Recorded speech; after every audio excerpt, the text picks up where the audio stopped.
What would happen if you use castor oil on your face every single day for 14 days? If you used it around your eyes, you would get so much hydration, those dark circles will be gone. It's great for fine lines and wrinkles anywhere on your face. There's also this unique chemical called retinoic acid, which directly stimulates collagen and elastin fibers. And this will directly make your skin look younger. Castor oil also has anti-inflammatory, antifungal, and antibacterial effects. Castor oil will help fade dark spots and even improve scarring on your face because it has both vitamin E and omega-9 fatty acids. I'm going to show you how to make a do-it-yourself face mask for 20 cents that will work better than any cream out there. It's inexpensive, super anti-aging. It's going to tighten your skin, nourish your skin. If you have any darker scars or darker blemishes, it'll lighten those up. It's going to also help if you have any acne or little red dots. It's going to make your skin look very youthful and healthy. And at the end of this video, you're going to add one more thing, which will cost you nothing extra to take your skin to the next level. And this video is very short, so you're going to want to watch the whole thing. What are we going to use as a face mask? The answer is the clear part of the egg. You're simply going to take the white of the egg,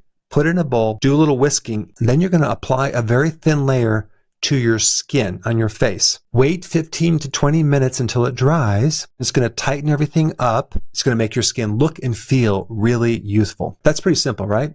Well, now we're going to add one more thing to take it to the next level. Let's see if you can guess what this is. This extra thing is super high in something that a lot of people are deficient in.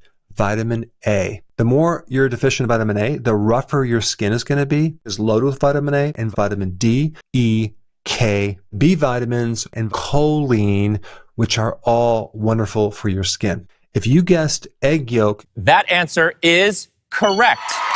I mean, you're already adding the egg white. Why not just throw in the yolk? Because the white handles the tightening factor on the skin and the wrinkles, but the yolk actually gives nutrition into the skin directly, especially with the vitamin A and these other nutrients. Then you're going to rinse off the entire egg with warm water and gently dry it with a towel. Do this 2 times a week. Adding the egg yolk actually adds a healing factor and a regenerative factor. You may want to add a teaspoon of yogurt to this mix just to add some additional things that will help with your microbiome on the skin. Just make sure that the yogurt is not sweetened. You want organic plain yogurt. This is a very, very inexpensive but awesome thing you can do to help with anti-aging on your skin. Doing this once or twice a week.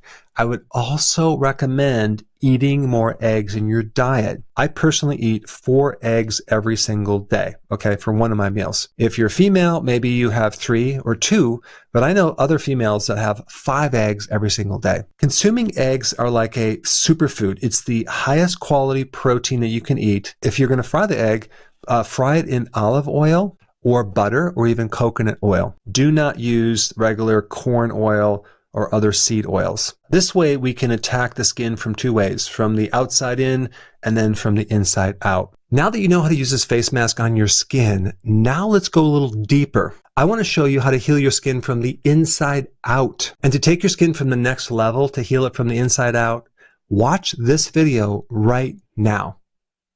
This one, right there. Click it.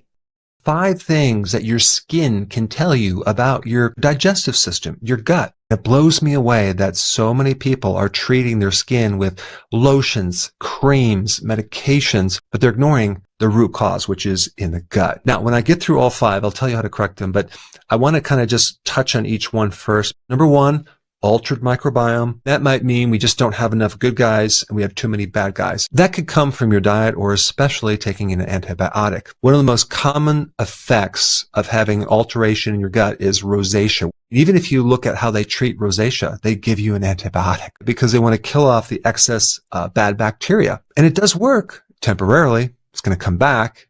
Actually worse. This imbalance in the microbiome creates inflammation that then becomes systemic and it can go throughout the body, but it shows up in your cheeks. Now there's other problems in the digestive tract. Number 2, SIBO, small intestinal bacterial overgrowth. That's a condition where you have the microbes really in the wrong place. Most of your microbes should be in the large intestine, but when those microbes start to go up into the small intestine, you develop nutritional deficiencies because these microbes compete for your food. And you definitely have a lot of inflammation, sometimes arthritis, but you can also have rosacea. I'm telling you, if you want really nice skin, just fix your gut and you will have beautiful skin. Number 3 is inflammation in the gut. And you'll feel like a pain or tightness or bloating in the gut. And the great majority of the time, it's what the person's eating. The big culprit is gluten in wheat and other grains. And here's what you need to know about inflammation.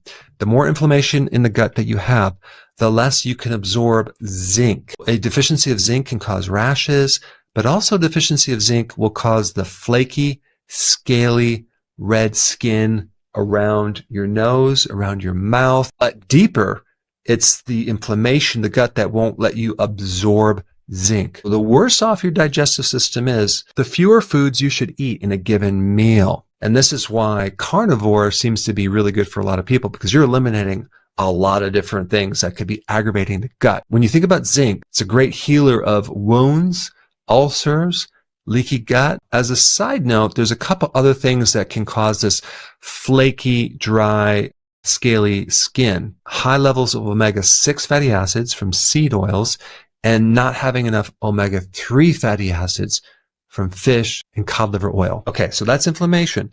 But let's say that inflammation now has become chronic and it's going to be there for a period of time. Now you're going to lose your villi, the little root-like projections on the inside of the colon. And the purpose of these villi is to have more surface area to absorb things. You're going to have a hard time absorbing nutrients and especially vitamin D. There are a lot of autoimmune skin disorders that are directly related to low vitamin D, because once you don't have enough vitamin D, your immune system is vulnerable. One solution is to take a lot more of it, okay? So that will penetrate into the areas that need to absorb it, being out in the sun on a regular basis, or even using certain types of light therapy. And the last one is there's something going on with your gallbladder. Maybe you had it removed or you just don't produce enough bile salts.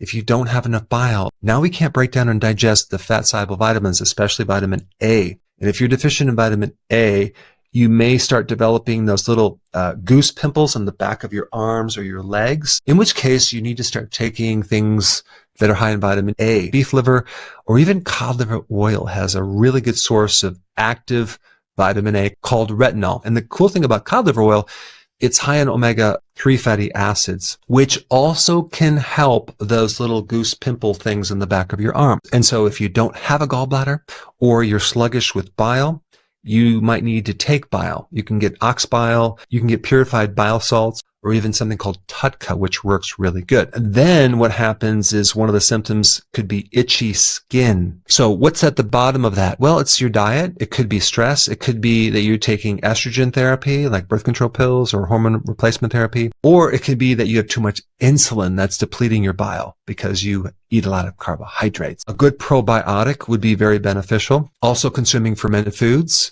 sauerkraut, kimchi, yogurt, raw milk cheese. Actually eating like raw salad that's grown in your garden. It also has microbes. That can be a form of a probiotic, believe it or not. If you have SIBO, a lot of bloating, and you get worse when you eat fiber, you're going to have to go on the carnivore for a while. This is why so many people clear up their autoimmune diseases as well as their skin issues when they go carnivore, because they're eliminating a lot of things that are irritating the gut, and meat is loaded with glutamine that can heal the gut. What would be good for SIBO is to do intermittent fasting, maybe 1 meal a day, maybe acidify the stomach with some betaine hydrochloride or apple cider vinegar. That could help you greatly. But there's one more thing. You can make your own probiotic, which is really good if you had a history of antibiotics or even SIBO. L-reuteri can live in the small intestine as well as the large intestine, and it has multiple effects. It creates a very acidic area where these bad guys can't live. It gives you lots of benefits with your digestion. And a lot of people who had acne